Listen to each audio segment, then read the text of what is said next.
Back everyone. Last video में हमारा जहाँ से लगे था कंटिन्यू करते हैं आगे से। हमने देखा था कि जो विंड और वाटर पॉलिनेटेड फ्लावर्स होते हैं वो कलरफुल क्यों नहीं होते हैं और ना ही नेक्टर प्रोड्यूस करते हैं, क्योंकि उनको ज़रूरत ही नहीं है कि वो पॉलिनेटर्स को अपनी तरफ अट्रैक्ट करें। इसलिए उनके अंदर वहाँ पे ना ही उनका फ्लावर बहुत कलरफुल होगा, ना ही वो नेक्टर प्रोड्यूस करते हैं। Now majority of flowering plant use a range of animal as a pollinating agent. ज़्यादातर जो मेजॉरिटी ऑफ फ्लावरिंग प्लांट हैं वो क्या करते हैं, पॉलिनेटिंग एजेंट्स में एनिमल्स को यूज़ करते हैं। और उसमें भी कौन कौन है, बीज, बटरफ्लाइज,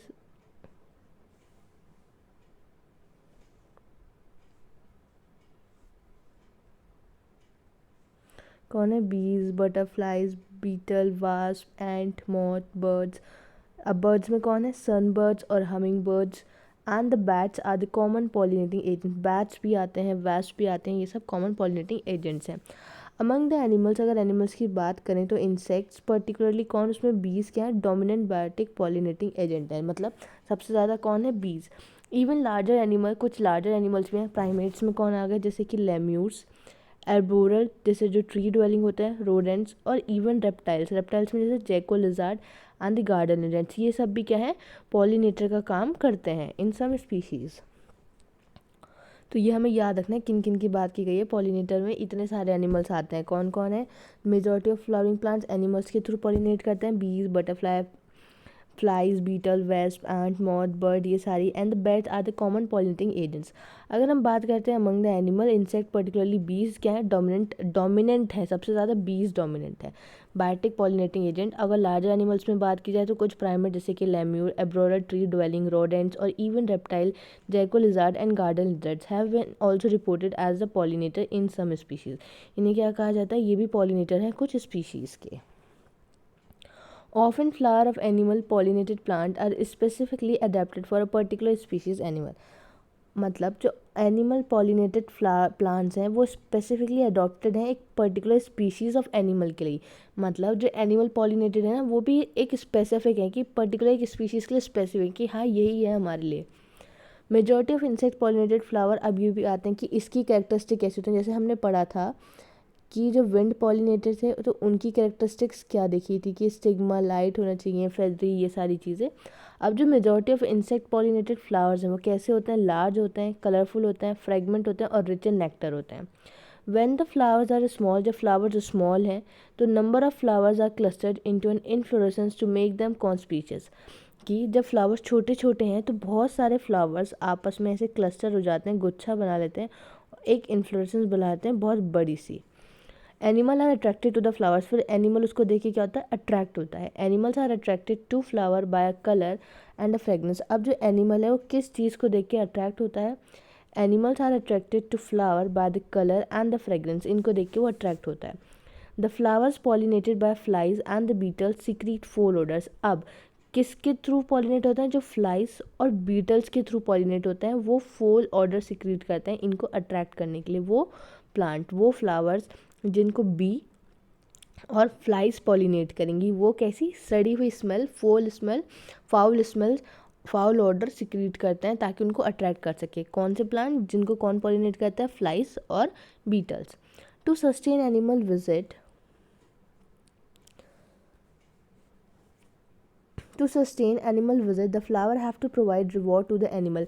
कि बार बार एनिमल उसके फ्लावर पर विजिट करता है, उसके लिए फ्लावर को क्या देना पड़ता है, रिवॉर्ड देना पड़ता है। Nectar and the pollen grains are the usual floral reward. जो नेक्टर और पॉलन ग्रेन क्या है, वो क्या है, यूजुअल फ्लोरल रिवॉर्ड्स हैं।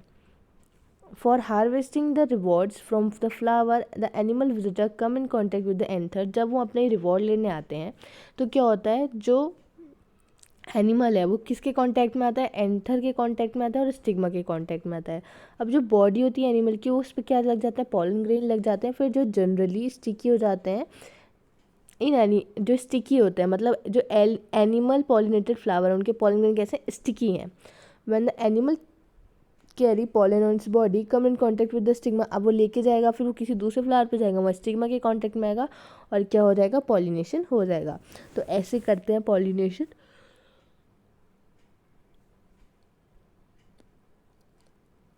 इंसेक्ट्स। अब बात करें इन सम स्पीशीज़, कुछ स्पीशीज में जो फ्लोरल रिवॉर्ड है वो क्या है, कैसे दिया जाता है कि आपको एक सेफ जगह दी जा रही है, आप उसमें अपने एग ले कर सकते हैं। एन एग्जाम्पल क्या है, जैसे कि जो टॉलेस्ट फ्लावर है कौन सा, amorphophallus. The flower itself is 6 feet in height, कितना है, 6 फीट लंबा है एमॉर्फोलस फ्लावर। एक सिमिलर रिलेशनशिप एग्जिस्ट करती है, एक स्पीशीज है मॉथ और एक प्लांट है यूका, जहाँ पे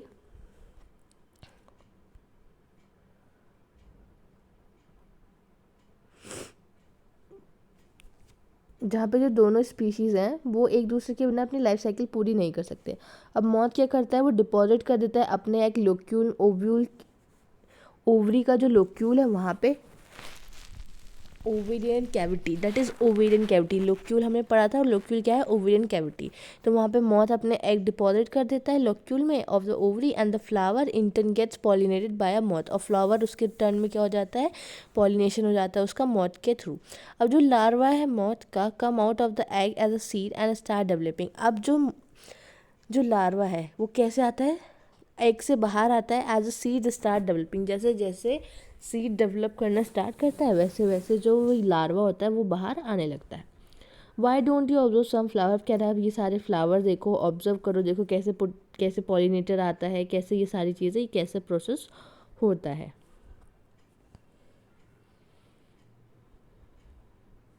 तो वही सब लिखा है कि cucumber, mango, people, coriander, papaya, onion, लोबिया, कॉटन, टोबैको, रोज, लेमन, यूकेलिप्टस, बनाना, इन सब का देखो, ट्राई टू फाइंड आउट कि कौन सा एनिमल इनको विजिट करता है, कैसे इनके पॉलिनेटर्स हैं। तो you have to patiently observe the flower a few days and the different times. आपको पेशेंटली तो क्या करना पड़ेगा, पेशेंटली आपको फ्लावर को देखना पड़ेगा 1-2 दिन तक, तो आप देख पाओगे क्या हुआ। आप ये भी देख पाओगे कि क्या कोई कैरेक्टरिस्टिक या कोई रिलेशन है फ्लावर और उस एनिमल के विजिट के बीच में, कि नहीं अगर एनिमल ऐसा है तो फ्लावर ऐसा है, तो ये सब भी देख पाओगे। और क्या होता है, carefully observe if any visitor came in contact with the anther and the stigma, as only such visitor can bring about pollination।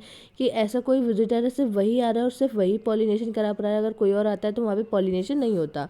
Many insect में कंज्यूम पॉलन और the nectar without bringing about pollination. अब बहुत सारे insect और consume ऐसे हैं जो pollen और नेक्टर को कंज्यूम कर लेते हैं बिना पॉलिनेशन कराए।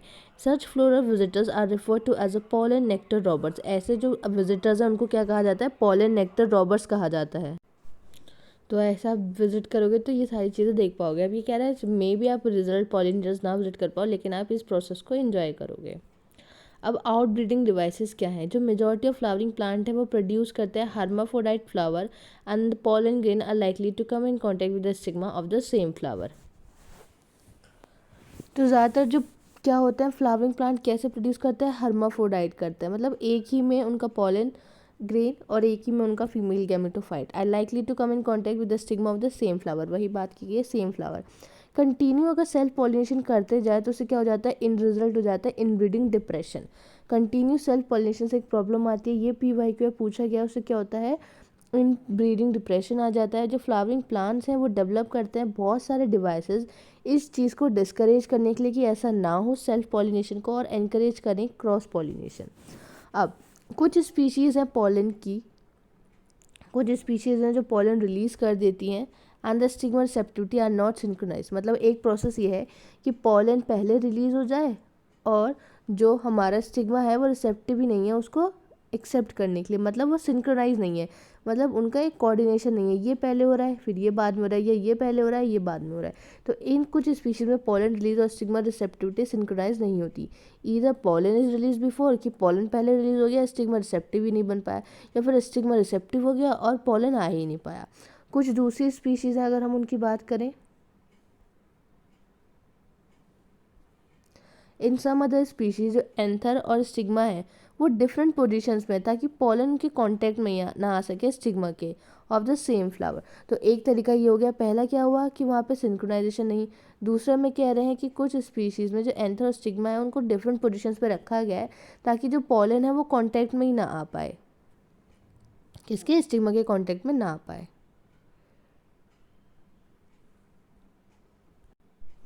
और तो दूसरा क्या हो गया, कुछ स्पीशीज़ में एंथर और स्टिग्मा अलग अलग पोजीशन पे होते हैं ताकि वो कांटेक्ट में ही ना आ पाए एक दूसरे के। बट बोथ दीज डिवाइसेज जो, लेकिन ये दोनों डिवाइसेज ना प्रिवेंट करते हैं ऑर्टोगैमी को, मतलब सेम फ्लावर वाले को प्रिवेंट करेंगे कि सेम फ्लावर से ही पोजिशन जो ट्रांसफ़र हमने देखा था कि पॉलिनेशन की 3 टाइप है, तो उसमें से ऑर्टोगैमी को प्रिवेंट करेगा। अब जो थर्ड डिवाइस है वो प्रिवेंट करता है इनब्रीडिंग को इज सेल्फ इनकम्पैटिबिलिटी। कैसे सेल्फ इनकम्पैटिबिलिटी? अब ये क्या है, एक जेनेटिक मैकेनिज्म है। पूछ सकते हैं कौन सा जेनेटिक मैकेनिज्म है जिसके थ्रू हम क्या आउटब्रीडिंग डिवाइसेस के अंदर आता है जिससे इनब्रीडिंग को कंट्रोल कर सकते हैं। तो क्या है वो? Self incompatibility. एक ये जेनेटिक मैकेनिज्म है, प्रिवेंट करता है सेल्फ पॉलन को फ्रॉम द सेम फ्लावर और the other flower of the same plant. क्या करता है कि जो पॉलन है वो क्या फर्टिलाइज ना कर पाए प्लांट को, सेम प्लांट के सेम फ्लावर को या फिर सेम प्लांट के दूसरे फ्लावर को, ऐसा ना कर पाए। कौन? सेल्फ इनकम्पैटिबिलिटी फ्रॉम फर्टिलाइजिंग, उसको फर्टिलाइज ना कर पाए। The ovule by inhibiting pollen germination और pollen tube growth in a pistil. और कैसे होता है?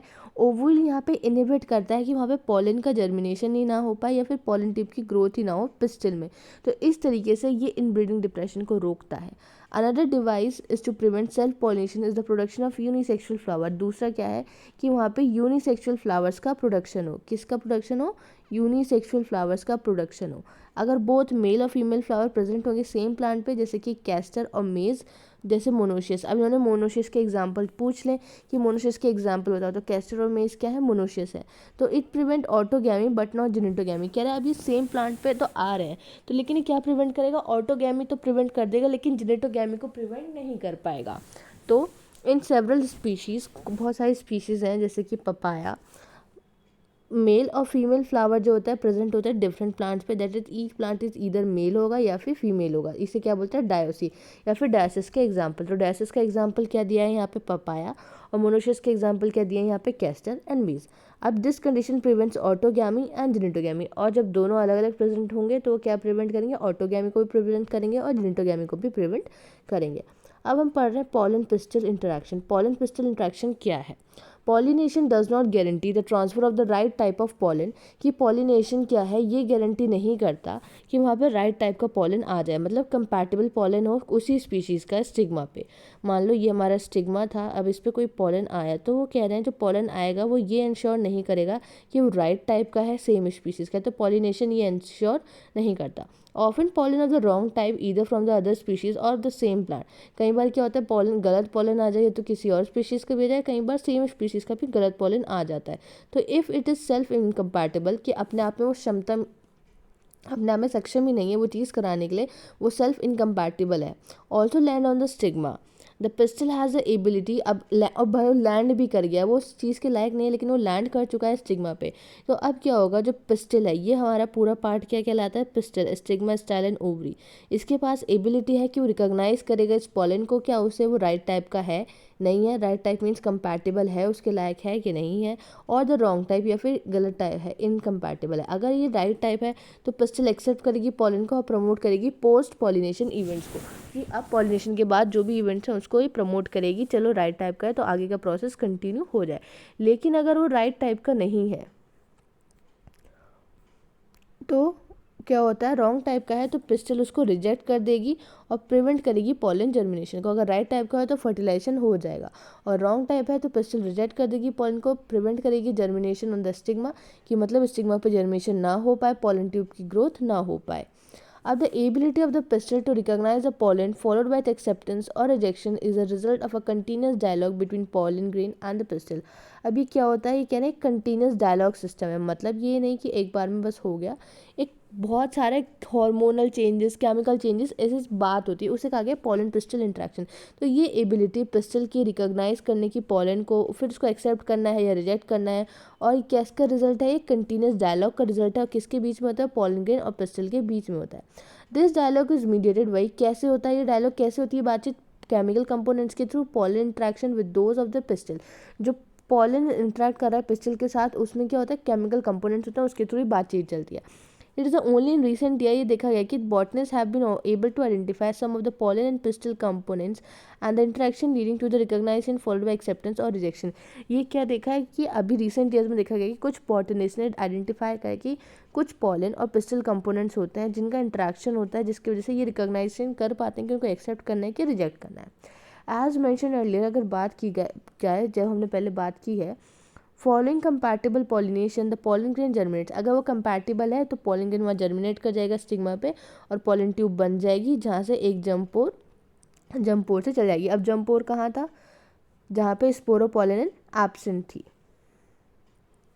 वहाँ से क्या निकलेगी, पॉलन ट्यूब निकलेगी, वो ग्रोथ करेगी, स्टिग्मा से अंदर होते हुए जाएगी और किधर से जाती है, माइक्रोपाइलर एंड के through. The content of the pollen grain move into the pollen tube. अब जो पॉलन ग्रेन के कंटेंट है वो पॉलन ट्यूब में मूव करेंगे। पॉलन ट्यूब ग्रो करेगी tissue of the stigma and the style and reaches the ovary. कहाँ से करेगी, स्टिग्मा पे यहाँ लैंड करेगा, स्टाइल से होते हुए ओवरी तक पहुँच जाएगी हमारी पॉलन ट्यूब। ये हमारी पॉलन ट्यूब है। That you could recall that in the some plant pollen grain are shed होते हैं 2 सेल कंडीशन पे, जिसे हम बोलते हैं वेजिटेटिव और जनरेटिव सेल। इन सच प्लांट्स, ऐसे प्लांट्स की बात की जाए तो अब जो जनरेटिव सेल होता है वो डिवाइड करता है और 2 मेल गैमेट्स बनाता है जब पॉलन ट्यूब की ग्रोथ चल रही होती है स्टिग्मा के अंदर। तो अब यहाँ पॉलन ग्रेन 2 सेल कंडीशन पे शेड हुआ था, वेजिटेटिव और जनरेटिव। अब क्या होगा यहाँ पे, ये जब पॉलन ट्यूब ग्रो कर रही है तो जो जनरेटिव सेल होगा डिवाइड कर जाएगा और 2 मेल गैमेट बना देगा। In plant which shed pollen in the 3 cell condition, जहाँ 3 सेल कंडीशन पे शेड होता है वहाँ पे पॉलन ट्यूब कैरी करती है 2 मेल गैमेट को फ्रॉम द बिगनिंग, स्टार्टिंग से। अब pollen tube after reaching the ovary, जब पॉलन ट्यूब ओवरी तक पहुँच जाएगी तो एंटर करेगी ओव्यूल में थ्रू माइक्रोपाइल। कहाँ से एंटर करती है, माइक्रोपाइल के, और एंटर करती है वन ऑफ द सिनर्जिड्स। फिर कहाँ जाती है, फिर जाती है सिनर्जिड्स की तरफ थ्रू द फिलीफॉर्म अपरेटस। किसके थ्रू, फिलीफॉर्म अपरेटस के थ्रू, क्योंकि फिलीफॉर्म अपरेटस का काम ये था कि उसको गाइड करना पॉलन ट्यूब को कि कैसे उसे अंदर जाना है सिनर्जिड्स के अंदर। Many recent studies shows that the filiform apparatus present in the micropylar part of the synodid guide the entry of the pollen tube। अब यही बताया कि इसका फंक्शन क्या है। ये देखा गया है कि फिलीफॉर्म अपरेटस जो होता है वो प्रेजेंट है माइक्रोपाइलर पार्ट पे सिनर्जिड्स के, वो गाइड करता है कि पॉलन ट्यूब को एंट्री कैसे लेनी है। All these events from the pollen deposition on the stigma until pollen tube enters.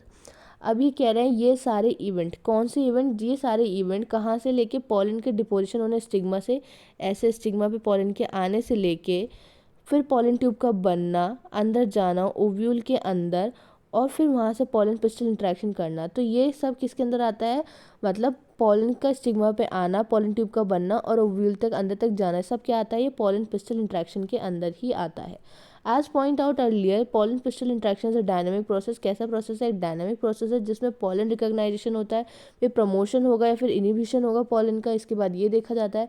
जो knowledge gain in this area would help the plant breeder in manipulating the pollen pistol extraction. अगर इस area में, इस field की knowledge किसको help करेगी, plant breeders को help करेगी।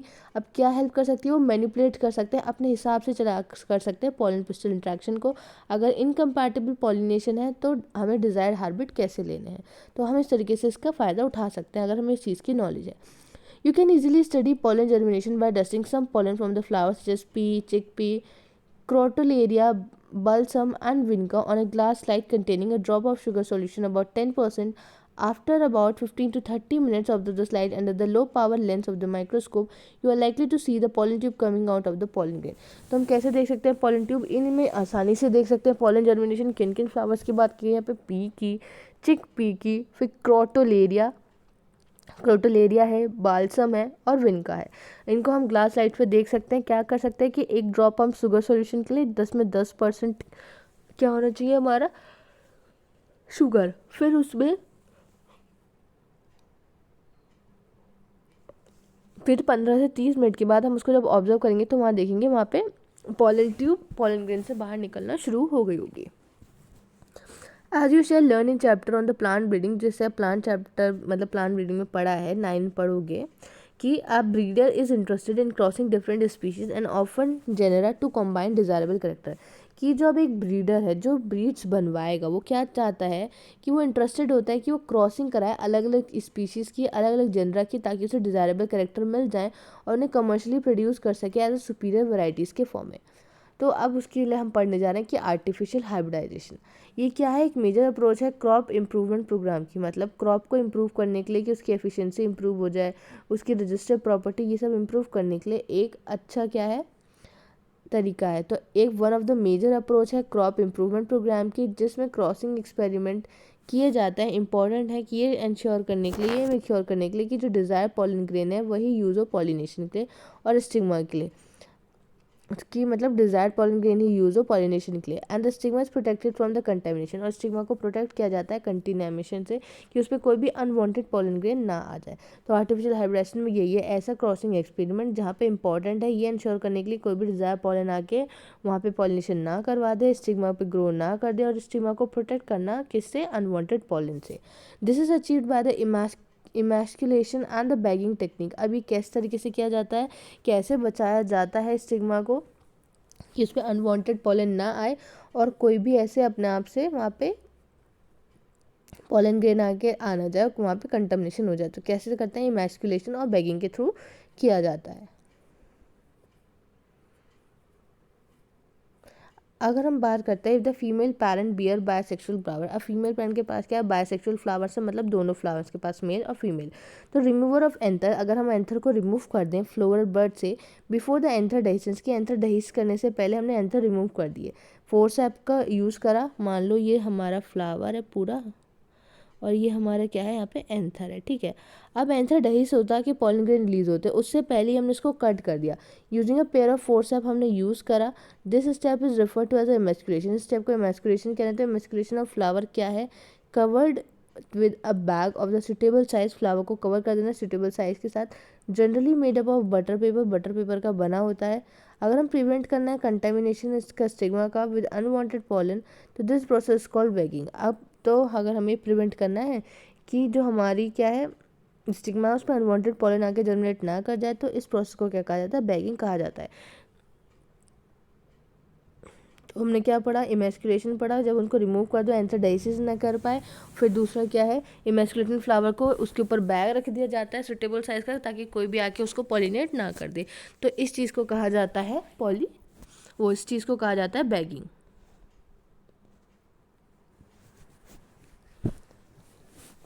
अब जो स्टिग्मा है बैग्ड फ्लावर का, जिनको हम ढक चुके हैं, वो क्या अटेन कर लेते हैं, रिसेप्टिविटी अटेन कर लेते हैं, और मैच्योर पॉलन ग्रेन को कलेक्ट किया जाता है एंथर से, मेल पेरेंट से। फिर उनको डस्टेड करते हैं स्टिग्मा पे, और स्टिग्मा पे उसको डस्ट कराते हैं।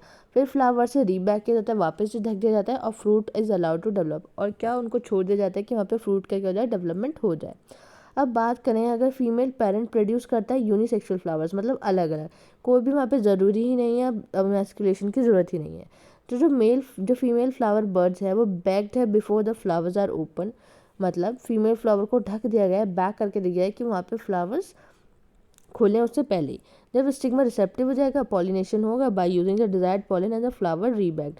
फिर वैसे ही होगा, रिसेप्टिव हो जाएगा, डिजायर्ड पॉलिन जो चाहिए उसे लाया जाएगा, पॉलिनेशन कराया जाएगा, फिर वापस से फ्लावर को दोबारा ढक दिया जाएगा। तो यूनिसेक्सुअल फ्लावर में बस हम क्या नहीं कर रहे हैं, इमेस्कुलेशन नहीं कर रहे हैं। अब बात करते हैं डबल फर्टिलाइजेशन। डबल फर्टिलाइजेशन क्या है,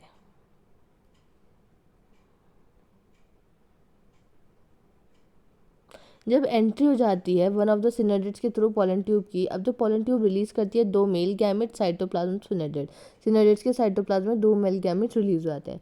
अब जो ये one of the male gamete है वो कहाँ जाने लगता है, एग सेल की तरफ जाता है और फ्यूज कर जाता है उसके न्यूक्लियस के साथ। क्या करेगा, अब वो रिलीज हो गए तो दो मेल गैमेट हुए वो रिलीज होंगे, वो क्या कर रहे हैं, move toward the egg cell and fuses with its nucleus. Egg cell के साथ एग सेल की तरफ मूव करेंगे और उसके साथ फ्यूज कर जाएंगे न्यूक्लियस के साथ, और क्या कर लेंगे, सिनगैमी पूरी कर लेंगे, फर्टिलाइजेशन कर लेंगे। This result in the formation of a diploid cell, क्या बन जाता है, एक डिप्लॉयड सेल बन जाता है, द जाइगोट। अब जो अदर मेल गैमेट है वो मूव करेगा दो पोलर न्यूक्लियाई की तरफ जो सेंट्रल सेल में थे, और फ्यूज करेगा उनके साथ क्या बनाने के लिए, एक ट्राइप्लॉइडी प्राइमरी एंडोस्पर्म न्यूक्लियस बनाने के लिए, पेन। तो क्या था, एक जो था एक मेल गैमेट वो एग सेल की तरफ चला, एग सेल कहाँ थे हमारे, दो सिनर्जी के बीच में एग सेल चला, वहाँ पे फ्यूज़ करा न्यूक्लियस उसके साथ, और क्या बना दी, सिनगैमी बना दी। This result in the formation of the, इससे क्या होगा, एक डिप्लॉयड सेल बना जिसे कहा गया जाइगोट। अब जो दूसरा मेल गैमेट था वो पोलोन्यूक्लियाई की तरफ जाएगा जो सेंट्रल सेल में लोकेटेड है, वहाँ फ्यूज कर जाएगा और क्या प्रोड्यूस करेगा, ट्रिप्लॉइड, मतलब प्राइमरी एंडोस्पर्म न्यूक्लियस प्रोड्यूस करेगा। क्योंकि वहाँ पे ट्रिप्लॉइड कैसे हुआ, क्योंकि एक एन और एन ऐसे सेंट्रल सेल में प्रेजेंट था, फिर एक मेल गैमेट गया यहाँ पे, इनका फ्यूजन हो गया तो क्या बन गई, 3n प्लॉइडी बन गई, और क्या बना ये, प्राइमरी एंडोस्पर्म न्यूक्लियस, क्या बना, PEN, primary endosperm nucleus. As this involve the fusion of 3 haploid nucleus termed as triploid fusion. मतलब यहाँ पे क्या होता है, 3 हैप्लॉइड न्यूक्लियर फ्यूज होते हैं, इसलिए इसको क्या कहा जाता है, ट्रिपल फ्यूजन कहा जाता है। Since 2 type of fusion syngamy and the triple fusion take place in an embryo sac, कि जो 2 टाइप के फ्यूजन्स हुए हैं, ये सिनगेमी और ट्रिपल फ्यूजन, ये क्या हुए हैं, एम्ब्रियो सैक में हुए हैं। The phenomena is called double fertilisation. इस फिनोमेना को क्या कहते हैं, हम डबल फर्टिलाइजेशन कहते हैं। And event unique to flowering plant, और ये इवेंट यूनिक है फ्लावरिंग प्लांट के लिए, ये सिर्फ फ्लावरिंग प्लांट में देखने मिलता है। The central cell after triple fusion, जो अब जो सेंट्रल सेल थे, मतलब ये बीच वाला सेल जो था हमारा, जिसकी प्रोडक्ट 3n बनी, ट्रिपल फ्यूजन के बाद क्या बन जाता है, प्राइमरी एंडोस्पर्म सेल बन जाता है, PEC, प्राइमरी एंडोस्पर्म सेल।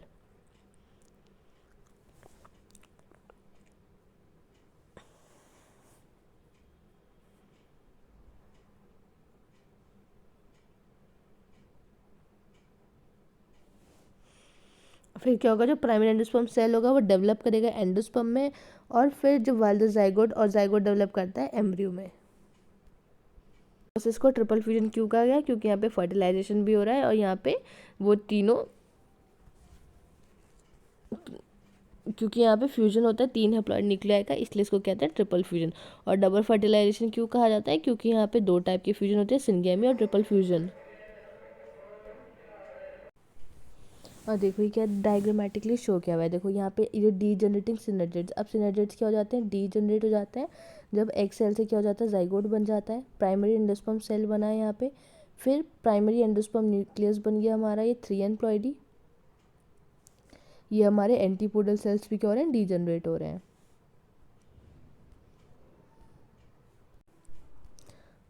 और ये भी इंपॉर्टेंट PY, क्योंकि ये क्या ये इवेंट किसके लिए यूनिक होता है, यूनिक है फ्लावरिंग प्लांट, क्या मतलब डबल फर्टिलाइजेशन पूछा गया है। अब देखो फिर एक लाइन लिखी है, जो सेंट्रल सेल है वो ट्रिपल फ्यूजन के बाद बनाता है प्राइमरी एंडोस्पर्म सेल। वही ये सेंट्रल सेल था, प्राइमरी एंडोस्पर्म न्यूक्लियस बना, ट्रिपल फ्यूजन हुआ, फिर बनेगा प्राइमरी एंडोस्पर्म सेल, फिर बनता है हमारा एंडोस्पर्म इसके बाद, और जाइगोट डेवलप हो जाता है हमारा एम्ब्रियो में। तो ये हमें याद रखना है, जाइगोट डेवलप होता है एम्ब्रियो में, पहले बनता है प्राइमरी एंडोस्पर्म न्यूक्लियस, फिर प्राइमरी एंडोस्पर्म न्यूक्लियस के बाद बनता है हमारा प्राइमरी एंडोस्पर्म सेल, और फिर बनता है हमारा एम्ब्रियो। तो ये था पूरा। फिर ये इसके अलग अलग स्टेजेस हैं कि जो हमारा एम्ब्रियो है उसका डेवलपमेंट कैसे होता है डाइगोट में, डाइकॉट्स जो प्लांट होते हैं उसके अंदर। तो पहले जाइगोट है, फिर 2 सेल कंडीशन, फिर ग्लोबुलर एम्ब्रियो बनता है, फिर हार्ट शेप बनता है, ये सस्पेंसर सेल्स होते हैं, फिर रेडिकल बनता है जो रूट बनाएगा, और ये हमारे 2 कॉटिलिडॉन्स आ गए, प्लूम्यूल शूट सिस्टम बनाएगा, ये मैच्योर फॉर्म है हमारी एम्ब्रियो की। अब हम पढ़ने जा रहे हैं पोस्ट फर्टिलाइजेशन इवेंट्स क्या होते हैं।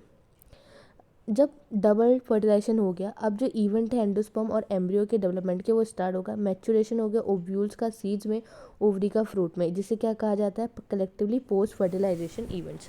अब जो एंडोस्पर्म है, endosperm development precedes embryo development, मतलब एंडोस्पर्म का डेवलपमेंट होगा।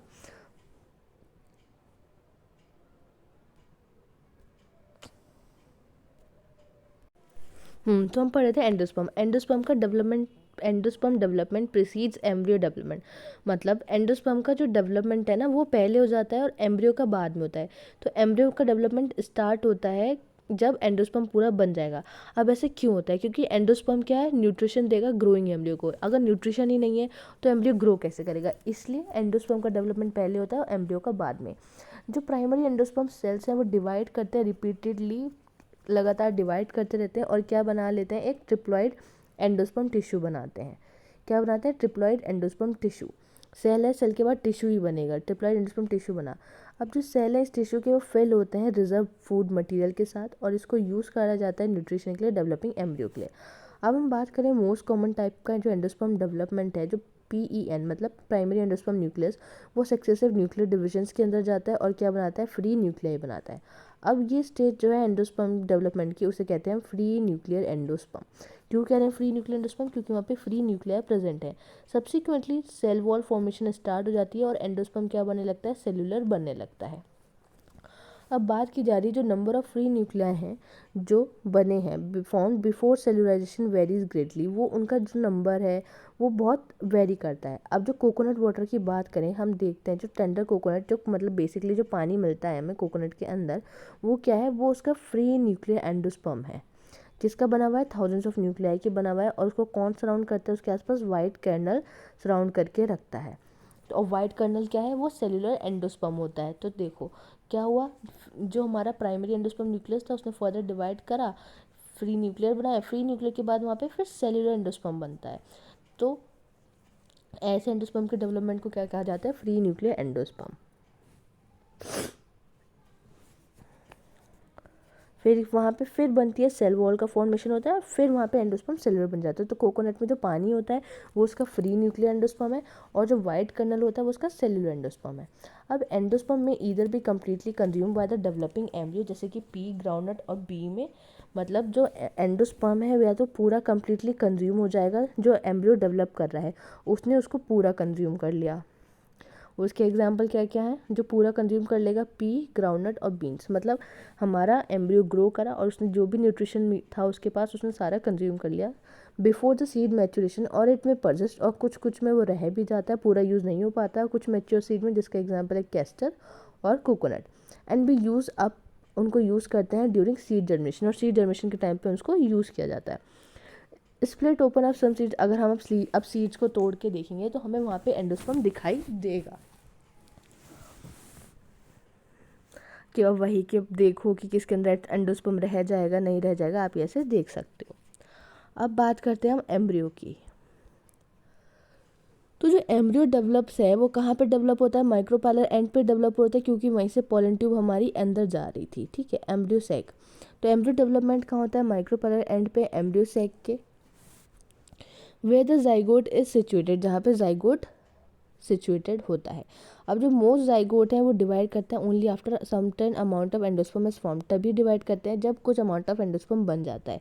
ये अडेप्टेशन क्यों की गई है, कि ये इसलिए की है कि आपको न्यूट्रिशन पूरा मिले, आपको डेवलप करने के लिए, किसको डेवलप करने के लिए, एम्ब्रियो डेवलप करने के लिए पूरा न्यूट्रिशन वहाँ मिले, इसलिए ये अडेप्टेशन की गई है। दो द सीड डिफर ग्रेटली, जो सीड्स हैं वो तो बहुत डिफर करते हैं अर्ली स्टेज में एम्ब्रियो डेवलपमेंट के, तो उसे क्या कहा जाता है, एम्ब्रियोजेनी। मतलब सीड्स में बहुत सारी हमें क्या देखने मिलेगी, वेरिएशन देखने मिलेगी। कह रहे हैं कि ज़्यादातर सब में क्या होता है, जाइगोट तब डेवलप करेगा, तब एम्ब्रियो बनेगा जब कुछ एंडोस्पर्म बन जाए, लेकिन हम ये देखते हैं लेकिन एम्ब्रियो में बहुत ज़्यादा डिफरेंस देखने मिलता है। अब जो अर्ली स्टेजेस हैं एम्ब्रियो डेवलपमेंट की उसे क्या कहते हैं, एम्ब्रियोजेनी कहा जाता है। वो सिमिलर होती है दोनों ही मोनोकॉट और डाइकॉट्स में। अगर हम इनकी फिगर देखते हैं, फिगर 2.13, तो ये दिखाएगी stages of embryogeny in the dicotyledonous embryo, जो भी हम देख के आए थे कि ग्लोबुलर, हार्ट शेप, ये सारी चीज़ें। तो जाइगोट क्या बनाता है, प्रो एम्ब्रियो बनाता है, सब्सिक्वेंटली वो डिवाइड होता है ग्लोबुलर शेप में, फिर हार्ट शेप में, और फिर मैच्योर एम्ब्रियो में। तो ये क्या है, इसके अलग अलग स्टेजेस हैं। अब बात करें अगर हम एक टिपिकल डाइकोट एम्ब्रियो की, जो अब ये फिगर में देखें, फिगर 2.14 का ए, ये वाला पार्ट, तो ये किसका एम्ब्रियो है, डाइकॉट का एम्ब्रियो। देखो दो प्लूम्यूल है, दो कॉटिलिडॉन्स है, प्लूम्यूल से बनता है शूट सिस्टम, फिर हाइपोकोटाइल, नीचे रेडिकल रूट सिस्टम, और ये रूट कैप, और नीचे ये जो दिया गया है ये दिया गया है मोनोकॉट का, ये है मोनोकॉट का, ये डाइकॉट का। यहाँ सिंगल कोटिलेडन है जिसे स्क्यूटेलम कहते हैं, कवरिंग है सीलियोपेटाइल, फिर यहाँ पे एक शूट एपेक्स है, नीचे सीलियो रहीजा है, तो ये नीचे मोनोकॉट का। अब इसको हम पढ़ते हैं। अब बात करें टिपिकल डाइकॉट एम्ब्रियो की, तो जो उसके पास क्या होती है, एक एम्ब्रियोनल एक्सिस होती है, दो कॉटिलडॉन्स है, अभी हमने देखा ऐसे क्या था, दो कॉटिलडॉन्स थे, फिर नीचे इसका पूरा स्ट्रक्चर जा रहा था। जो पोर्शन है एम्ब्रियोनल एक्सिस के ऊपर वाला, अबव द लेवल ऑफ कॉटिलडॉन्स के ऊपर वाला, उसे कहते हैं हम एपिकोटाइल, जो टर्मिनेट होता है प्लूम्यूल में। अभी हमने यहाँ देखा था, यहाँ प्लूम्यूल था ऊपर, तो यही देखो ये क्या है, कहाँ टर्मिनेट हो रहा है, प्लूम्यूल में, और कॉटिलडॉन के ऊपर वाला रीजन होता है एपिकोटाइल, और ये कहाँ टर्मिनेट होता है, प्लूम्यूल पे जाकर टर्मिनेट होता है। फिर हमने देखा कि इसे प्रीम्यूल बोल दो या फिर स्टेम टिप बोल दो, मतलब जहाँ से स्टेम का फॉर्मेशन होगा। अब जो सिलेंड्रिकल पोर्शन है नीचे वाला, कॉटिलडॉन के नीचे वाला, उसे क्या कहा जाता है, हाइपोकोटाइल। ऊपर वाला कॉटिलडॉन के ऊपर वाला दैट इज एपिकोटाइल, कॉटिलडॉन के नीचे वाला हाइपोकोटाइल, और वो टर्मिनेट होता है लोअर एंड पे, जिसे कहते हैं रेडिकल या फिर रूट टिप, जो रूट फॉर्मेशन में हेल्प करता है। तो जो रूट टिप है वो किसके थ्रू कैप होती है, रूट कैप के थ्रू। अभी हमने देखा था ऊपर डायग्राम में, ये क्या है हमारी रेडिकल, जिसे हम रूट टिप भी कहते हैं। इसे किसने कवर करके रखा है, रूट कैप ने कवर करके रखा हुआ है। अब हम बात करते हैं मोनोकॉट की, तो वहाँ पे सिर्फ एक कॉटिलडॉन होता है, ग्रास फैमिली कोटिलडॉन मोनोकॉट का एग्जाम्पल है, जिसे कहते हैं स्क्यूटेलम। उसके एक कॉटिलडॉन को क्या कहा जाता है, स्क्यूटेलम कहा जाता है। वो कहाँ लोकेटेड है, वन साइड पे, लेटरल साइड पे, लेटरल होता है अवे फ्रॉम द बॉडी, तो कहाँ है वो, लेटरल साइड पे है, एम्ब्रियोनल एक्सिस के लेटरल। अब लोअर एंड की बात करते हैं, तो वहाँ पे जो एम्ब्रियोनल एक्सिस है उसके पास रेडिकल और रूट कैप किस में इनक्लोज है, एक शीट में होता है, और वो शीट कैसी होती है, अनडिफ्रेंशिएटेड शीट होती है, उसे कहते हैं कोलियोरहिजा, जो भी हमने यहाँ देखा था। देखो ये हमारा डायग्राम है, ये क्या है, रेडिकल है, रूट टिप, फिर उसको रूट कैप, और कहाँ कवरिंग है इसकी, एक कवरिंग है कीलोरहिजा। ये क्या होती है, अनडिफ्रेंशिएटेड शीट होती है, रेडिकल और रूट कैप को कवर करती है। ऐसी ऊपर है जो शूट एपेक्स शूट टिप को करके रखेगी, दैट इज सीलियोपेटाइल। मोनोकॉट की बात चल रही है, तो उसे स्क्यूटेलम कहा गया। ऐसी जो रेडिकल और रूट कैप है वो एनक्लोज है एक अनडिफरेंशिएट, जिसे कीलोरहिजा कहेंगे। एम्ब्रियोनल एक्सिस के अबव एक लेवल अटैचमेंट स्क्यूटेलम का, जिसे एपिकोटाइल कहते हैं। एपिकोटाइल के पास सूट एपेक्स होता है, कुछ लीफ प्राइमोडिया होती हैं जो एक हॉलो फोलियर स्ट्रक्चर के अंदर एनक्लोज है। अब हॉलो फोलियर स्ट्रक्चर को क्या कहा जाता है, सीलियोपेटाइल।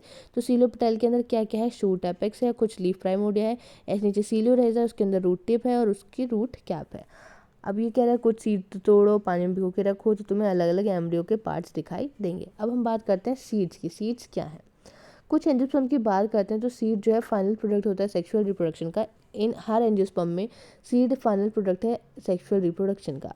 तो it is often describe as a fertilised ovule. तो सीड का दूसरा नाम क्या होता है, फर्टिलाइज्ड ओव्यूल, ये भी हमें याद रखना है। सीड का दूसरा नाम है हमारा fertilised ovule. Seeds are formed inside the fruit. Seeds कहाँ बनते हैं, हमारे फ्रूट्स के अंदर बनते हैं।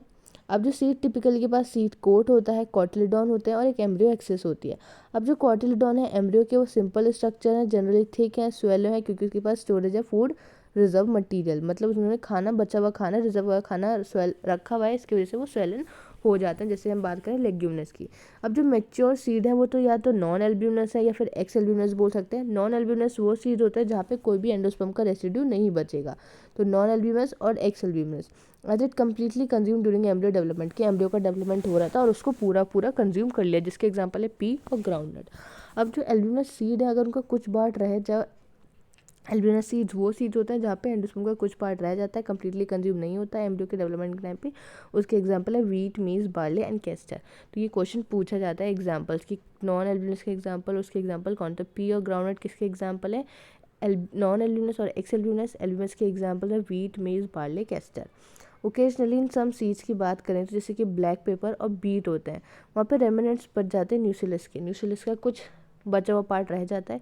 इस रेसिडुअल या पर्सिस्टेंट न्यूसिलस को कहा जाता है पेरिस्पर्म। ये भी PYQ में पूछा गया है कि बचे हुए जो न्यूसिलस का कुछ पार्ट है, पर्सिस्टेंट न्यूसिलस है, उसे क्या कहा जाता है, पेरिस्पर्म। अब बात करें हम इंट्यूमेंट्स की, जो ओव्यूल्स की जो कवरिंग थी उसको इंट्यूमेंट्स कवर करके रख रहे थे, फिर उसके अंदर हमें मास ऑफ सेल मिल रहा था, फिर जो डिफरेंट न्यूसिलस था वो डिफ्रेंशिएशन हो रहा था, मेगास्पोर मदर सेल बना रहा था। वही जो इंट्यूमेंट्स है ओव्यूल के, वो हार्डन है और टफ प्रोटेक्टिव सीड कोट बना लेते हैं। क्या बनाएंगे, वो सीड कोट की कवरिंग बनाएंगे, बेसिकली सीड कोट बनाएंगे इंट्यूमेंट्स। अब जो माइक्रोपाइल रिमेन है, पोर है,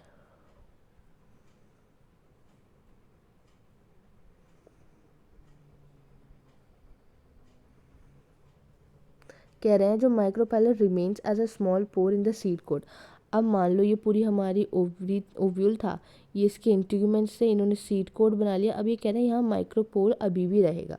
माइक्रोपोर एक स्मॉल पोर की तरह ही रहता है सीड कोट पे। ये क्या फैसिलिटेट करता है कि एंट्री हो जाए वहाँ से ऑक्सीजन और वाटर की सीड के अंदर, जब उसको जर्मिनेशन की ज़रूरत हो, और जब सीड मैच्योर करे तो उसके पास वाटर कंटेंट जो रिड्यूस है, तो सीड रिलेटिवली ड्राई हो जाता है 10 से 15% मॉइस्चर बाय मास। तो जनरल मेटाबॉलिक एक्टिविटी जो है एम्ब्रियो की स्लो डाउन हो जाती है। तो एम्ब्रियो में enter a state of inactivity called dormancy और ए फेवरेबल कंडीशन आर अवेलेबल। मतलब जब कहीं बार उसको फेवरेबल कंडीशन नहीं होती, अवेलेबल नहीं होती, तो कौन सी स्टेज में चल जाता है, वो एक इनएक्टिव स्टेज में चल जाता है, जहाँ पे वो खाली बस पड़ा रहता है इनएक्टिवली, उसे कहते हैं डॉर्मेंसी।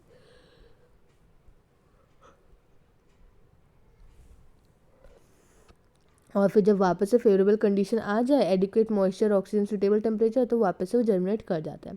एज ओव्यूल मैच्योर होते हैं सीड में, ओवरी डेवलप हो जाती है फ्रूट में, that is transformation ovule into seed and ovary into fruit. Ovule develop होगा सीड में, ओवरी डेवलप होगी फ्रूट में। अब जो वॉल है ओवरी की, वो डेवलप होती है वॉल ऑफ फ्रूट में। अब ओवरी की भी वॉल थी, वो किस में डेवलप होगी, फ्रूट में की वॉल में डेवलप होगी, जिसे कहा जाता है पेरिकार्प। तो पेरिकार्प क्या है, फ्रूट की wall is known as pericarp.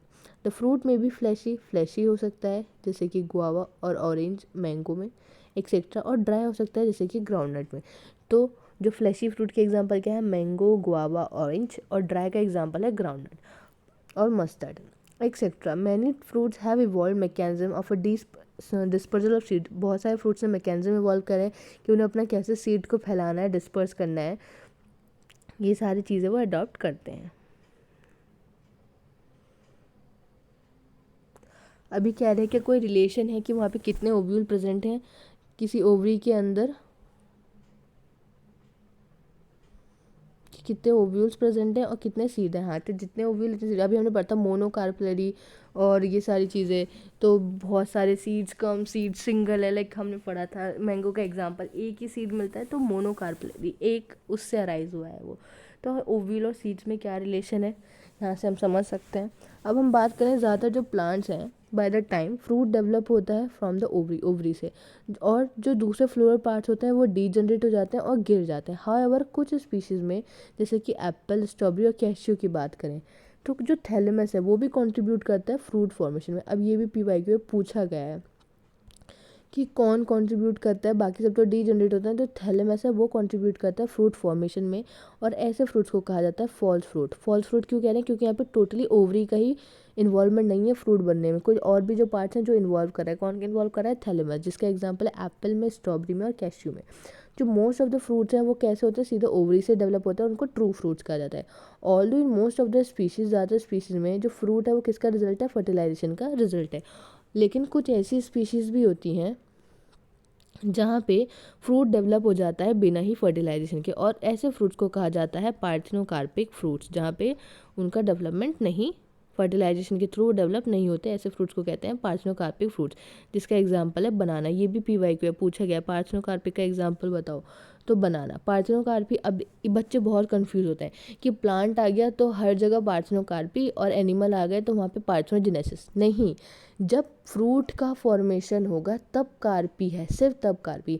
Weather अगर वहाँ पे कोई भी ऑर्गेनिज्म या कोई प्लांट ही प्रोड्यूस हो रहा है विदाउट फर्टिलाइजेशन, तो वो पार्थेनोजेनेसिस ही कहलाया जाएगा। क्या उसे ये नहीं कहेंगे कि पार्थेनोकार्पी हो जाएगा। फ्रूट्स का बनना इस पार्थेनोकार्पी, बस जहाँ पे आ जाए कि फ्रूट का डेवलपमेंट हो रहा है विदाउट फर्टिलाइजेशन, वो पार्थेनोकार्पी होगा। बाकी कोई और चीज़ डेवलप हो रही है, कोई ऑर्गेनिज्म डेवलप हो रहा है, तो वो हमेशा पार्थेनोजेनेसिस ही के अंदर ही आएगा, चाहे वो प्लांट हो, एनिमल हो, कोई भी इंसेक्ट हो। तो ये बहुत इंपॉर्टेंट चीज़ है। ये शायद 2018 में इसका एक PYQ भी आया था इसी बेस पर। ज़्यादातर बच्चे उसको पार्थेनोकार्पी लगा के आए थे, लेकिन उसका आंसर पार्थेनोजेनेसिस था, क्योंकि वहाँ पे ऑर्गेनिज्म की बात हुई थी, ना कि फ्रूट की।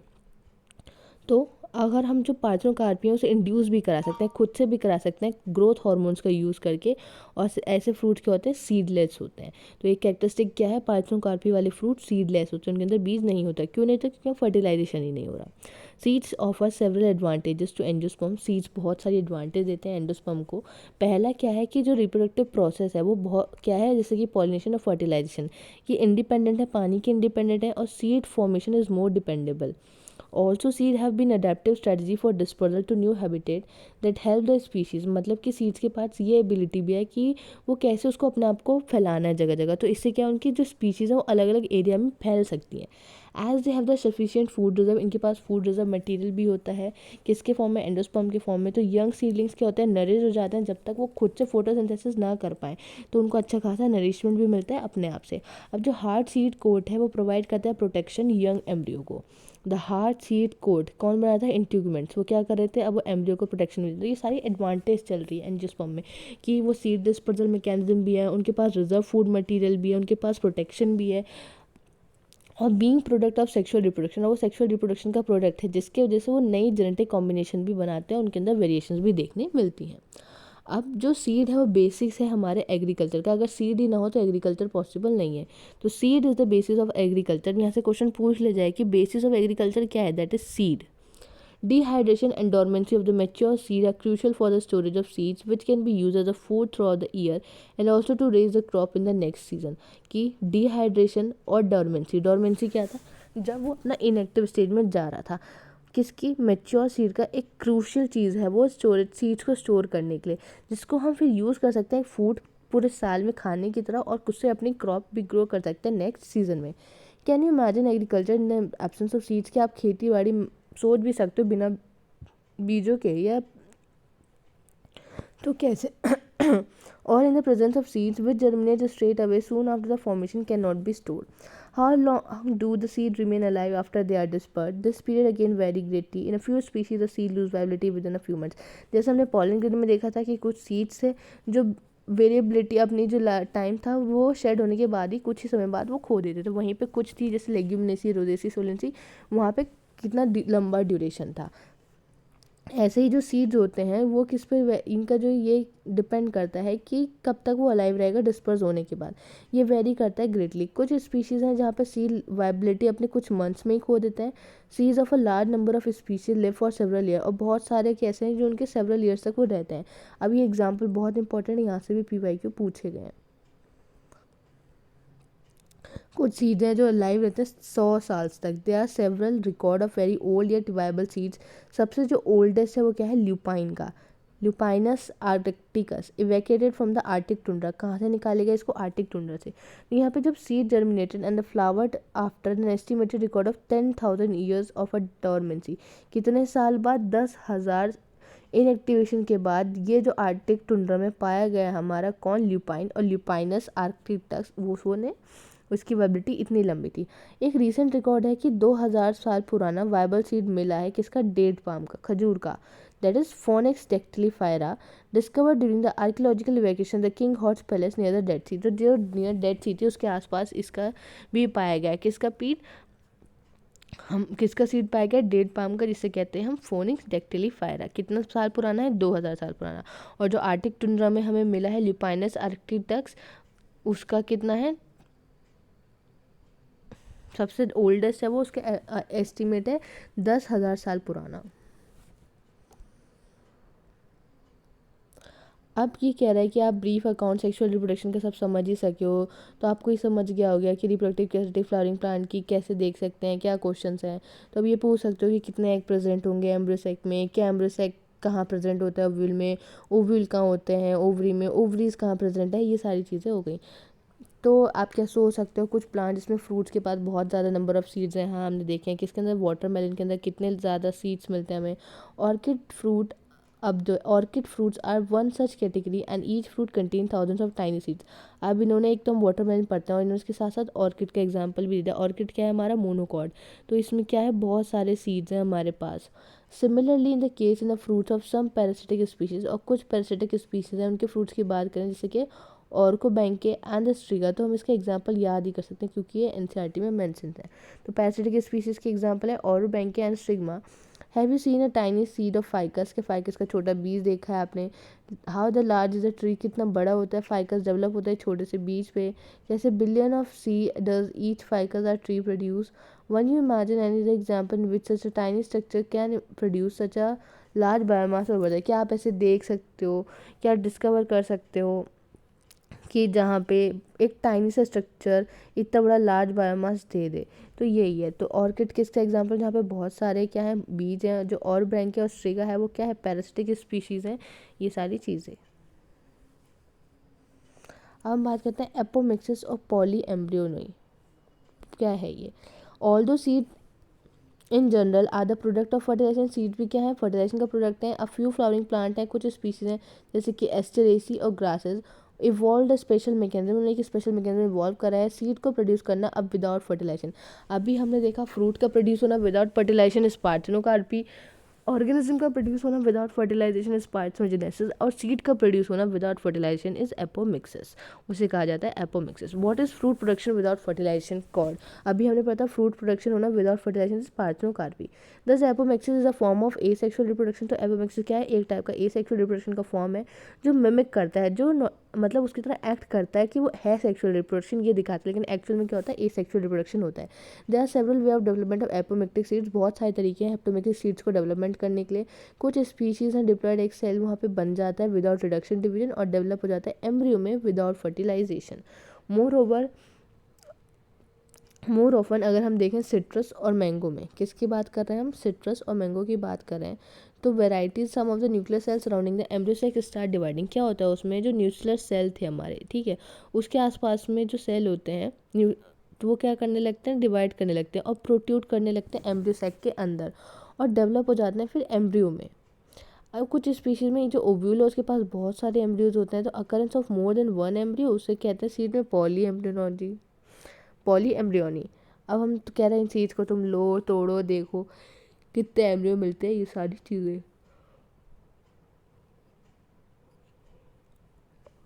अब ये क्वेश्चन पूछ रहा है क्या तुम जेनेटिक नेचर क्या बताओगे एप्टोमेटिक एम्ब्रियोज का? क्या होंगे? बिल्कुल सेम होगा, क्योंकि वहाँ पे फर्टिलाइजेशन हुआ ही नहीं, वेरिएशन का कोई स्कोप ही नहीं है, और टाइप ऑफ एसेक्सुअल रिप्रोडक्शन है, तो वो उनको हम क्लोन्स कह सकते हैं। अब हाइब्रिड वैरायटी जो है several of our food vegetable crop being extensively cultivated. Hybrid variety को बहुत ज़्यादा कल्टीवेट किया जा रहा है, बहुत ज़्यादा उगाया जा रहा है। Cultivation of hybrid has tremendously increase the productivity. Hybrid के वजह से जो प्रोडक्टिविटी है वो तो इंक्रीज हुई है, लेकिन one of the problem of hybrid is that hybrid seeds have been to produce every year, कि क्या हाइब्रिड सीड्स को हर साल प्रोड्यूस करना पड़ता है हमें। अगर सीड्स को कलेक्ट करें हम हाइब्रिड से और सोन करें प्लांट को उसकी प्रोजेनी में, which segregate and do not maintain a hybrid character. मतलब हाइब्रिड सीड्स बनाना बहुत कॉस्टली है, और उनको बनाने के लिए हर साल हमें बनाने पड़ते हैं वो। तो production of hybrid seeds is costly and hence the cost of hybrid seeds because of too expensive for farmers. और फार्मर्स के लिए बहुत ज़्यादा एक्सपेंसिव है। अगर ये हाइब्रिड को हम क्या बना दें, एपोमिक्टिक बना दें, तो अभी हम देखा वहाँ वेरिएशन नहीं आएगी, जेनेटिक इन्फॉर्मेशन स्टोर रहेगी। तो इन हाइब्रिड्स को अगर हम एपोमिक्टिक बना देते हैं तो वहाँ पे कोई भी सेग्रीगेशन नहीं होगा कैरेक्टर्स का हाइब्रिड प्रोजेनी में, और जो फार्मर्स हैं वो कीप यूज़ कर सकते हैं उसी कैरेक्टर को हाइब्रिड सीड्स में बार बार नई क्रॉप बनाने के लिए। And he does not have to buy a hybrid seed every year. और हर साल तुम्हें फिर हाइब्रिड सीड खरीदने की आवश्यकता नहीं पड़ेगी। Because the importance of apomixis, क्योंकि एपोमिक्सिस की जो इम्पोर्टेंस है हाइब्रिड सीड इंडस्ट्री में, because the importance of apomixis in the hybrid industry, active research is going on in many laboratories around the world. इसके वजह से अब बहुत सारी रिसर्चेस कंडक्ट किए जा रही हैं अराउंड द वर्ल्ड, ये जानने के लिए कि जो जेनेटिक्स क्या है एपोमिक्सिस की, और कैसे हम ये देख सकते हैं the world to understand the genetics क्या है एपोमिक्सिस की, and to transfer apomictic gene into hybrid, और कैसे एपोमिक्टिक जीन ट्रांसफर होता है हाइब्रिड में। तो इन्होंने ये बताया पूरा, इसमें हमारा ये पूरा चैप्टर कंप्लीट हो गया है। इसको पढ़ लेना, एग्जाम्पल्स याद कर लेना, कोई डाउट हो तो मेंशन कर देना, I try to solve it. मिलते हैं नेक्स्ट वीडियो में। मोस्ट प्रोबेबली हम स्टार्ट करेंगे इवोल्यूशन। बाय।